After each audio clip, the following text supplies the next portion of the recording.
ભાવનગરની નામદાર અદાલતે સમાજ અને ખાસ કરીને યુવા પેઢીને નશાના રવાડે ચડાવનારા ડ્રગ્સ પેડલરો સામે કડક વલણ અપનાવી મહત્વપૂર્ણ અને ઐતિહાસિક ચુકાદો આપ્યો છે.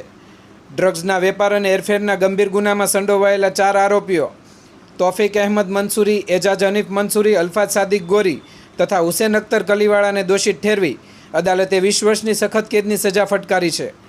કોર્ટ સમક્ષ રજૂ થયેલા પુરાવાઓ અને સાક્ષી અને તપાસને આધારે આરોપીઓ સામેનો ગુનો સાબિત થતાં અદાલતે કડક સજા સંભળાવી હતી.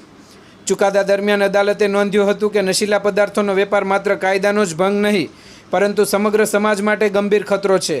આવા તત્વો યુવાનોના ભવિષ્ય સાથે ચેડા કરી તેમને વ્યસનના માર્ગે ધકેલી રહ્યા છે, જે ખૂબ જ ગંભીર ગુનો છે. અદાલતે પોતાના અવલોકનમાં જણાવ્યું હતું કે આરોપીઓએ માત્ર કાયદાની જ નહીં પરંતુ સમાજ પ્રત્યેની પોતાની જવાબદારીની પણ અવગણના કરી છે. નફાખોરી માટે યુવા પેઢીના જીવનને બરબાદ કરવાના આવા કૃત્યો સામે કડક સંદેશ આપવો જરૂરી હોવાથી સખત સજા ફટકારવામાં આવી છે. નામદાર કોર્ટના ચુકાદાને કાયદાપ્રેમી નાગરિકો, સામાજિક આગેવાનો અને